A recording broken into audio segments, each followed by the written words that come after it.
Ya, Bismillahirrahmanirrahim. Assalamualaikum warahmatullahi wabarakatuh. Yang terhormat kepada Bapak Apriyadi Fotama MKOM selaku dosen pengampu mata kuliah eh, Sistem Operasi dan teman-teman yang menonton video ini. Perkenalkan, saya Adinda Diana Azahra selaku moderator sekaligus anggota dari kelompok 7 yang akan mempresentasikan materi proses penjadwalan CPU. Sebelumnya, izinkan saya untuk memperkenalkan anggota kelompok 7 yang terdiri dari Adinda Diana, Ferdi Arfarid, Muhammad Hafif, dan Monika Sanda. Oke, next. Pada kali ini kita akan membahas tentang proses penjadwalan CPU. Algoritma penjadwalan CPU merupakan penjadwalan menggunakan eh, sistem operasi yang bertujuan untuk meminimalisir waktu menganggur atau idle time CPU. Untuk seluruh proses yang ada di memori yang akan dikerjakan oleh CPU, perlu dijadwalkan sehingga waktu tunggu atau waiting time tiap-tiap proses tidak terlalu lama. Ada beberapa metode penjadwalan proses, di antaranya yang pertama ada first come, first serve atau FCFS, yang kedua ada short job first, yang terdiri dari dua jenis, yaitu non-preemptive dan preemptive. Yang ketiga ada priority scheduling, yang terdiri dari dua jenis, yaitu non-preemptive dan preemptive. Dan yang terakhir ada round robin, yang terdiri dari dua jenis juga, yaitu non-preemptive dan preemptive. Oke, untuk yang pertama, kita masuk ke algoritma yang pertama, yaitu first time, first serve. Bisa di next? Oke, yang pertama itu adalah first time, first serve, yaitu proses yang pertama datang dilayani terlebih dahulu, tidak memperdulikan panjang atau pendeknya burst time. Oke, untuk di selanjutnya, kita langsung masuk ke contoh soal.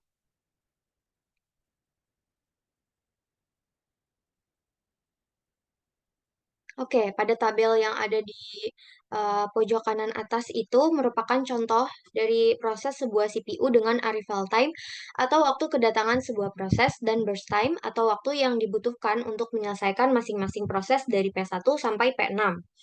Oke, kita langsung masuk ke contohnya.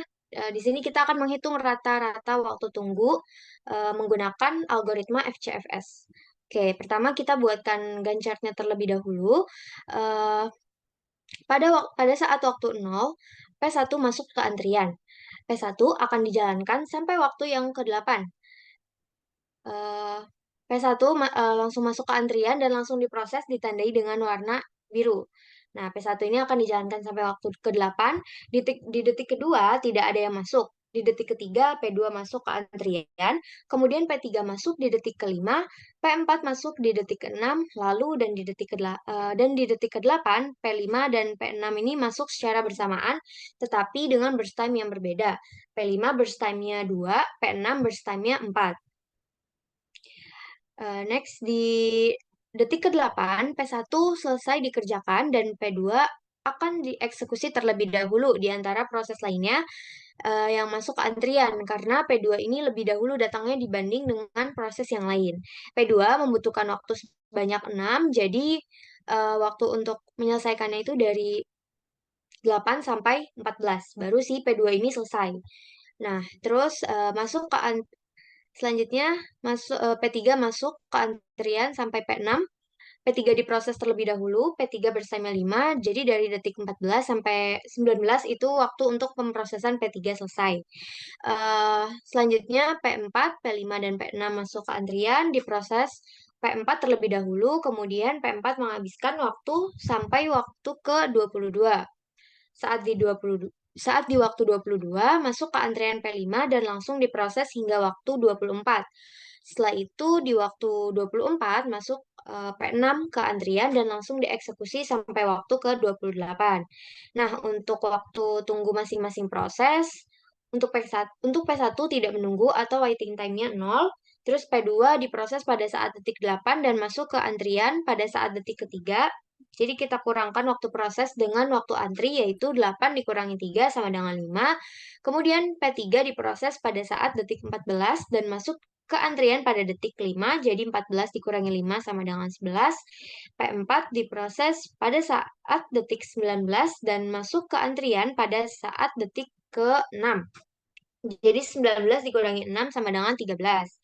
P5 diproses pada saat detik ke-22 dan masuk ke antrian pada detik ke-8, jadi 22 dikurangi 8 sama dengan 14, dan terakhir P6 diproses pada saat detik ke-24 dan masuk ke antrian pada detik ke-8. Jadi 24 dikurangi 8 sama dengan 16. Oke, kita jumlahkan semua waktu tunggunya. Jadi totalnya 59. Dan kita tentukan juga rata-rata waktu tunggu untuk semua proses, yaitu cara menghitungnya jumlah waktu tunggu semua proses dibagi dengan jumlah proses. Jadi 59 dibagi 6 yaitu 9,8 satuan waktu. Oke, mungkin untuk algoritma selanjutnya akan dijelaskan oleh rekan saya Monik. Kepada Monik dipersilakan. Oke, terima kasih atas kesempatannya. Selanjutnya di sini saya akan membahas mengenai algoritma set job first atau SJF. Jadi SJF ini merupakan algoritma penjadwalan yang dimana proses yang akan didahulukan pekerjaannya adalah proses yang memiliki waktu proses terpendek. Adapun jenis algoritma SJF itu terbagi menjadi dua, ada non-preemptive dan preemptive. Untuk yang non-preemptive, jika proses yang datang time yang sama, maka burst time yang kecil akan dieksekusi lebih dahulu. Langsung aja kita coba proses penjadwalan SJF dengan tabel soal yang sama seperti SJFS, dan kita praktikkan pada genset. Jadi di detik ke-0 itu udah ada yang datang dari P1 dengan burst time 8.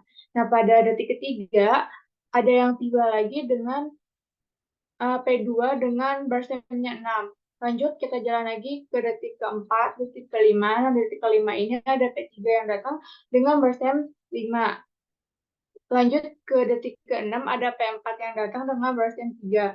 Terus lanjut lagi, kita jalan lagi ke detik ke-8. Nah, detik ke-8 ini P1 selesai dieksekusi.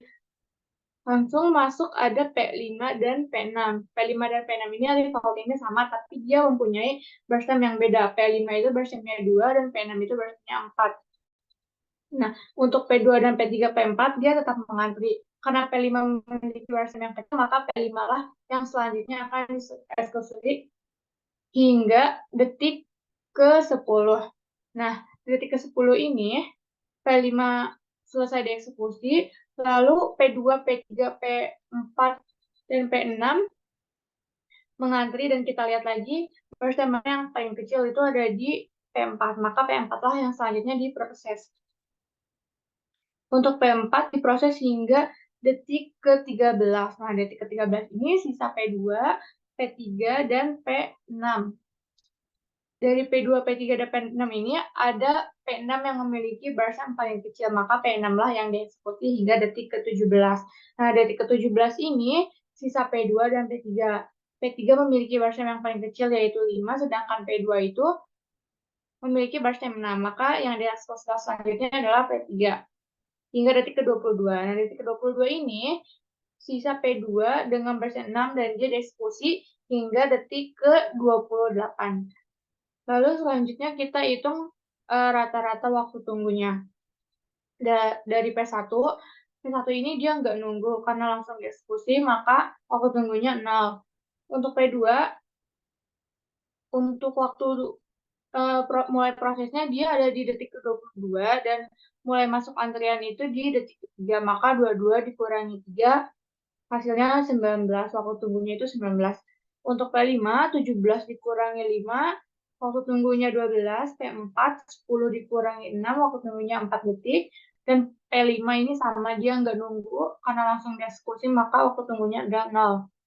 P6 itu diproses di detik ke-13, dan waktu masuk antriannya di detik ke-8, maka waktu tunggu 5 detik.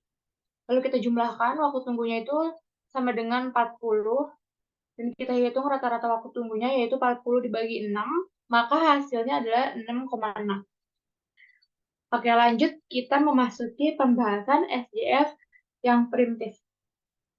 Nah, untuk primitif ini kemampuan sistem operasi untuk memberhentikan sementara proses yang sedang berjalan untuk memberi ruang kepada proses yang burst time-nya lebih kecil. Langsung aja kita coba proses penjadwalan SJF primitif ini. Di detik ke-0 sudah ada yang tiba, yaitu dari P1 dengan burst time-nya 8. Nah, jalan ke detik kedua, detik ketiga. Nah, di detik ketiga ini ada yang datang dari P2 dengan barstem 6. Tadi karena P1 sudah dieksekusi sebanyak 3 detik, maka 8 dikurangi 3, yaitu sisa barstemnya adalah 5. Terus kita lihat P1 dengan P2 ini mana proses yang memiliki barstem paling kecil. Dan ternyata ada di P1, yaitu barstemnya 5. Maka selanjutnya P1 lagi yang dieksekusi hingga detik ke 5. Detik kelima ini karena ada yang masuk dari P3 dengan barstem 5, dan P1 itu kan tadinya barstemnya 5, maka dikurangi lagi 2, karena dia sudah jalan 2 detik. Jadi sisa waktu P1 itu ada di barstem 3. Nah, kita lihat lagi barstem yang paling kecil itu ada di mana. Karena P1 yang paling kecil dengan sisa barstem 3, maka P1 lagi yang dieksekusi. Nah, di detik ke-6 ini ada yang datang dari P4 dengan barstem 3. Sedangkan P1 ini barstemnya paling kecil, yaitu sisanya 2. Maka P1 lah yang dieksekusi selanjutnya. Nah, di detik ke-8 ada lagi nih yang masuk, yaitu P5 sama P6. Dia memiliki arrival time yang sama, tapi barstemnya beda. Maka di sini kita lihat lagi barstem yang paling kecil itu ada di P5, maka P5 lah yang dieksekusi. Nah ya, di detik ke-8 ini P1 sudah selesai dieksekusi ya. Untuk selanjutnya yang akan dieksekusi itu dari P5 hingga detik ke-10.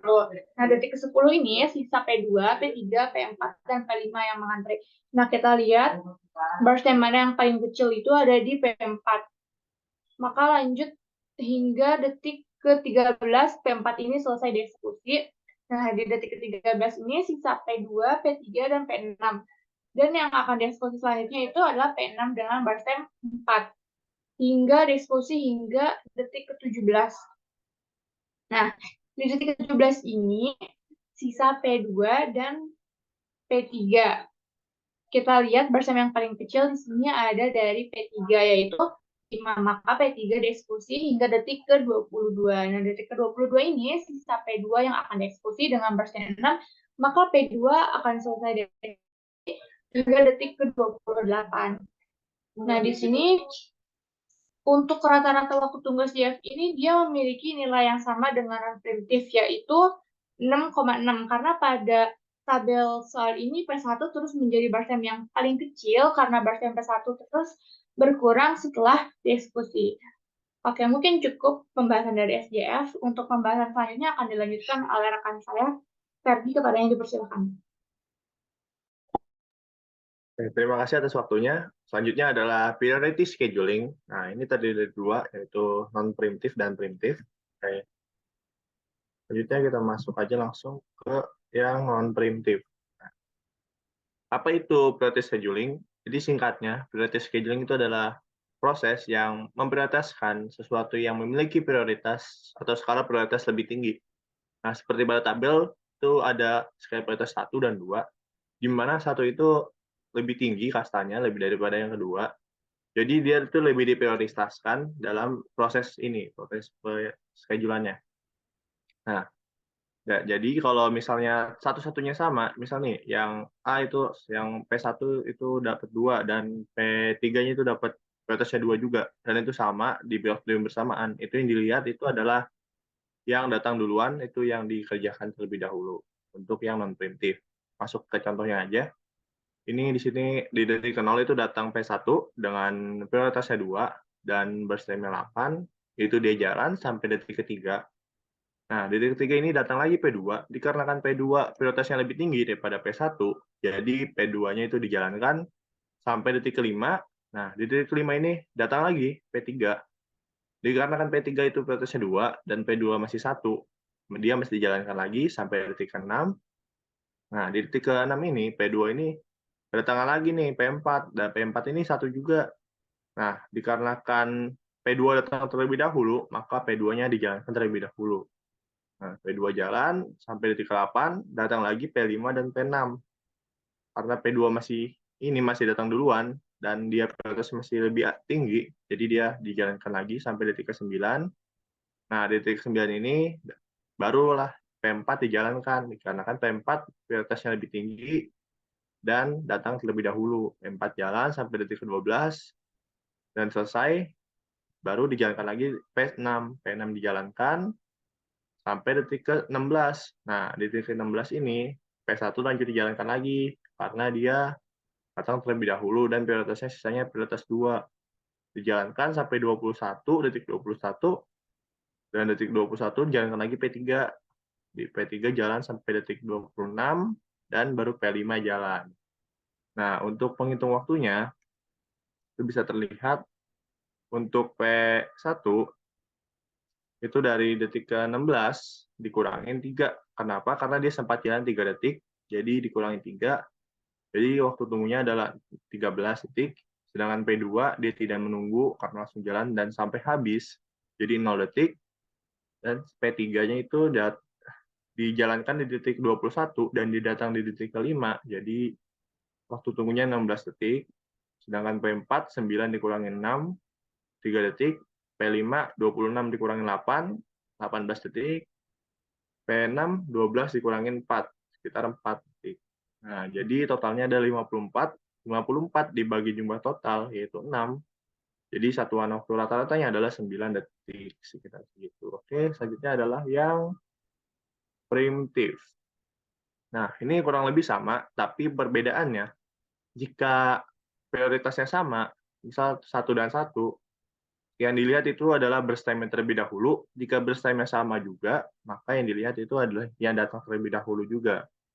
Nah, baru seperti itu. Kalau yang primitif, ke contohnya aja langsung, ini P1, tadi seperti tadi datang lagi di detik ke-0, dan jalan sampai detik ketiga. Nah, detik ketiga P2 jalan, karena akan lebih tinggi, seperti tadi, jalan sampai ke-5. Nah, di 5, ini P3 datang dengan prioritas 2, P2 tetap jalan, sampai detik ke-6. Di sini itu P4 datang lagi nih, P4. Nah, ini kan sama semua. Prioritas sama, bersama sama, tapi P2 datang duluan. Jadi P2 tetap dijalankan sampai detik ke-8. Nah, di 8 ini datang lagi P5 dan P6, dan P2 tetap dijalankan sampai habis, sampai detik ke-9. Nah, ini tuh kita lihat lagi, yang paling kecil itu karena P4 prioritasnya lebih kecil, bersama juga lebih kecil, jadi itu jalan duluan sampai detik ke-12. Selanjutnya dilanjutkan dengan P6, dijalankan sampai detik ke-16. Nah, selanjutnya itu P5 dijalankan karena P5 ini bersaingnya lebih kecil, jadi dia didahulukan walaupun dia datangnya terakhir. Itu P5 jalan sampai detik ke-18. Nah, di detik ke-18 ini P1 dijalankan kembali karena dia itu datang terlebih dahulu dan ini sama nilainya. Jadi datang, jalan, nah baru dijalankan lagi P3 sampai habis detik ke-28. Nah, untuk menghitung jumlah waktunya, itu adalah seperti tadi, 18 dikurangi 3, karena sempat jalan 3 detik, yaitu 15 totalnya. Dan P2 tetap 0, karena langsung jalan dan sampai habis. P3 itu 23 dikurangi 5, karena datang di detik ke-5. Jadi 16, 18, P4 9 kurang 6, 3, P5 16 kurang 8, 8, P6 12 kurang 8, sama dengan 4.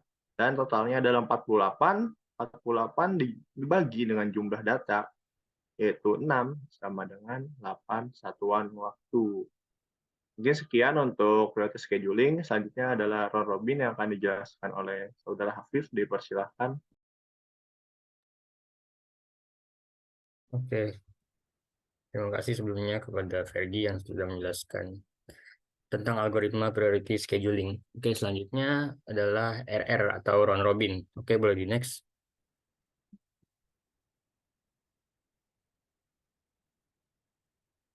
Nah, yang membedakan round robin dengan algoritma pemrosesan yang lainnya di round robin ini terdapat time quantum. Nah, time quantum itu jadi ditentukan berdasarkan time quantum, jalannya sebuah proses ditentukan berdasarkan time quantum. Oke, pada round robin non preemptive ini ciri khasnya itu dia arrival time-nya sama semua atau berbarengan. Di sini bisa dilihat pada soal memiliki arrival time 0. Jadi semua proses di sini datang secara berbarengan di detik ke-0. Oke, kita lanjut aja ke contoh soalnya pada Gantt chart di sini pada detik ke-0 di sini semua proses itu datang secara berbarengan, dimulai dari P1. P1 ini jalan 3 detik. Di sini memiliki burst time 8, jalan 3 detik. Habis itu diproses lagi lanjut ke P2. P2 di sini masuk di detik ketiga. Dia memiliki burst time-nya 6. P2 ini memiliki burst time 6. Kemudian lanjut lagi diproses selama 3 detik sesuai time kuantum. Dan lanjut lagi ke P3. P3 ini memiliki burst time 5. Dia diproses 3 detik lagi sesuai time kuantum. Kemudian P3 ini berakhir pada detik ke-9. Nah, lanjut lagi diproses P4. P4 ini memiliki burst time 3 karena P4 ini sama sesuai time kuantum. Jadi P4 ini selesai diproses di detik ke-12. Oke, selanjutnya lagi ada P5. P5 diproses. P5 di sini memiliki burst time-nya 2. Nah, karena burst time-nya ini kurang dari time kuantumnya, jadi P5 ini selesai diproses di detik ke-14. Jadi 2 detik doang dari P5. Nah, kemudian lanjut lagi masuk P6. P6 di sini memiliki burst time-nya 4. Nah, karena time kuantum 3 di sini jalan 3 detik dan selesai diproses di P6 di detik ke-17. Selanjutnya lagi masuk P1. P1 ini sisa burst time-nya 5. Tadi udah dijalankan 3 detik. Dari yang awalnya burst time-nya 8, sekarang sisa 5. Ini P1 jalan lagi 3 detik dari detik ke-17 sampai ke-20. Kemudian selesai, lanjut lagi ke P2. P2 di sini sisa burst time-nya 3. Jadi jalan 3 detik dan P2 habis ya. Karena time kuantumnya 3 dan burst time-nya juga sisa 3. Oke, selanjutnya lagi P3. P3 diproses di detik ke-23. Dia sisa burst time-nya 2. Jadi selesai di detik ke-25. Nah, P3 sudah selesai diproses. Kemudian lanjut lagi P6. P6 ini sisa burst time-nya 1. Dia selesai diproses di detik ke-26. Nah, yang terakhir sisa P1. P1 ini diproses di detik 26 dan sisa burst time-nya 2. Jadi selesai di detik ke-28. Oke, selanjutnya kita hitung waktu tunggunya. Nah, karena P1 ini dia terakhir diproses itu di detik ke-26 dan dia sebelumnya sudah jalan 2 kali. Jadi 2 dikali time kuantumnya itu 3 detik, itu 6. Jadi 26 dikurangin 6 sama dengan 20. Jadi waktu tunggu si P1 ini 20 detik. Selanjutnya P2. P2 ini dia terakhir diproses di detik ke-20. Nah, sebelumnya P2 udah jalan 1 kali. Jadi 20 dikurangin 3 sama dengan 17 detik waktu tunggunya si P2 ini. Oke. Selanjutnya ada P3. P3 di sini terakhir diproses dia di detik ke-23. Dan P3 ini sebelumnya sudah jalan 1 kali. Jadi P3 ini 23 dikurangin 3. Jadi sama dengan 20 detik waktu tunggunya. Oke, kemudian P4. P4 ini dijalankan di detik ke-9. Nah, karena P4 ini hanya diproses sekali dan burst time-nya hanya 3 dan time kuantumnya juga 3, maka waktu tunggunya adalah 9 dikurangi 0. Jadi waktu tunggunya 9 detik. Oke, selanjutnya P5. P5 ini dia diproses di detik ke-12. Jadi karena P5 ini memiliki burst time 2 dan dia langsung diproses habis, maka 12 dikurangi 0 sama dengan waktu tunggunya 12 detik. Oke, lanjut P6. P6 ini dia akhir diproses di detik ke-25. Dia sebelumnya sudah jalan 1 kali di detik 14 sampai 17 ini. Jadi 25 dikurangin 3 sama dengan 22. Nah, kemudian waktu tunggu semuanya ini waktu tunggunya dijumlahkan, hasilnya itu 100. Nah, kemudian kita hitung rata-rata waktu tunggunya atau average waiting time. Itu 100 dibagi dengan jumlah prosesnya. Itu ada 6. 100 dibagi 6 sama dengan 16,6 satuan waktu. Oke, selanjutnya bisa di next ke yang primitif.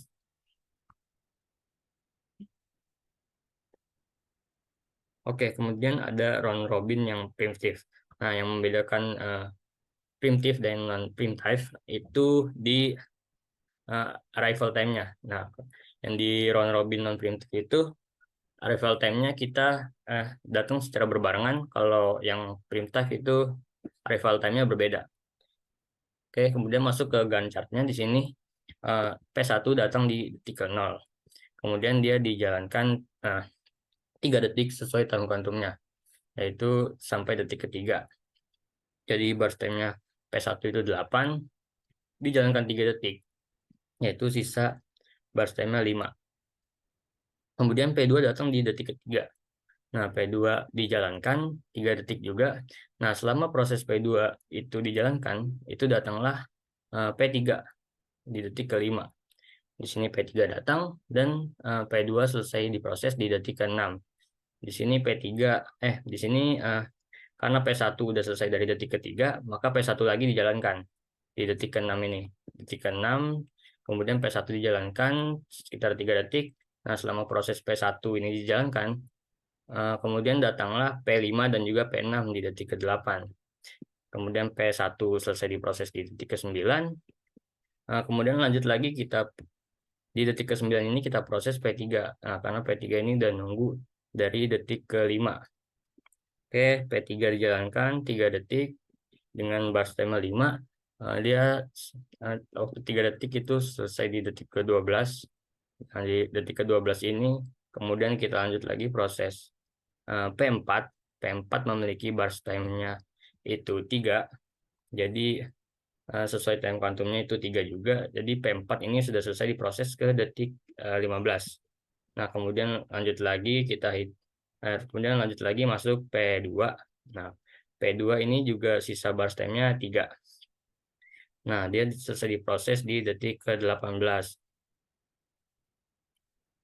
Nah, oke, kemudian lanjut lagi. Itu ada P5. P5 ini diproses di detik ke-18. Karena P5 sisa burst time-nya cuma 2. Jadi diproses 2 detik. Jadi 18, 19, 20. Jadi selesai diproses P5 itu di detik ke-20. Kemudian lanjut lagi P6. P6 ini memiliki burst time-nya 4. Nah, P6 diproses di detik ke-20. Kemudian diproses 3 detik sampai detik ke-23. Kemudian lanjut lagi masuk P1. P1 memiliki sisa burst time-nya 2. Nah, diproses selama 2 detik sampai detik ke-25. Oke, lanjut lagi masuk P3. P3 ini sisa burst time-nya 2. Diproses 2 detik 25 sampai ke 27. Nah, terakhir sisa P6. P6 ini sisa 1 detik. Jadi selesai di detik ke-28. Oke, kemudian kita hitung waktu tunggunya. Di sini P1 itu terakhir dia diproses di detik ke-23. Nah, karena arrival time-nya dia 0, datang di detik ke-0, dia P1 sebelumnya sudah jalan 2 kali di detik 0 sampai ke 3 dan juga detik 6 sampai ke 9. Jadi kemudian kita kurangkan dari 23 waktu yang dia diproses di akhir, dikurangin dengan 6 karena dia sudah jalan 2 kali. Dari 23 dikurangin 6 sama dengan 17. Kemudian P2 ini dia terakhir diproses di detik ke-15. Nah, karena P2 ini jalan sekali dan dia arrival time-nya di detik ketiga, maka 15 dikurangin 3 karena dia sudah jalan sekali dan arrival time-nya juga dikurangin 3. Jadi 15 dikurangin 6 sama dengan 9. Kemudian P3 di sini dia diproses di akhir di detik ke-25. Kemudian dikurangin karena dia sudah jalan sekali juga di detik ke-9 sampai ke-12, dikurangin dengan arrival time-nya 5. Jadi 25 dikurangin 8 sama dengan 17. Kemudian P4. Nah, dia P4 ini terakhir diproses di detik ke-12. Nah, karena dia memiliki burst time 3, jadi dia cuma diproses sekali. Jadi P4 itu 12 dikurangin 6. 6 itu adalah arrival time-nya, dia nyampainya di detik ke-6. Jadi 12 dikurangin 6 sama dengan 6. Kemudian lanjut lagi waktu tunggu P5. P5 ini dia juga memiliki burst time-nya 2. Jadi cuma diproses sekali. Nah, karena P5 ini datang di detik ke-8, jadi dia 15 dikurangi 8 sama dengan 7. Kemudian lanjut lagi ke P6. P6 ini terakhir diproses di detik ke-27, dikurangin dengan rival time-nya itu 8 dan dia sudah diproses sekali. Jadi 8 ditambah 3 itu 11. Jadi 27 dikurangi 11 sama dengan 16. Nah, kemudian kita jumlahkan semua waktu tunggunya. Jadi memiliki hasil 72. Nah, kemudian kita hitung rata-rata waktu tunggunya itu 72 dibagi dengan jumlah proses. Jadi 72 dibagi 6 sama dengan 12 satuan waktu. Oke, mungkin sekian penjelasan algoritma round robin. Saya kembalikan lagi ke moderator. Oke, terima kasih saya sampaikan kepada kelompok 7 yang sudah memaparkan materinya dengan sangat jelas. Mungkin sekian pemaparan materi dari kelompok 7, kurang lebihnya mohon maaf. Wassalamualaikum warahmatullahi wabarakatuh.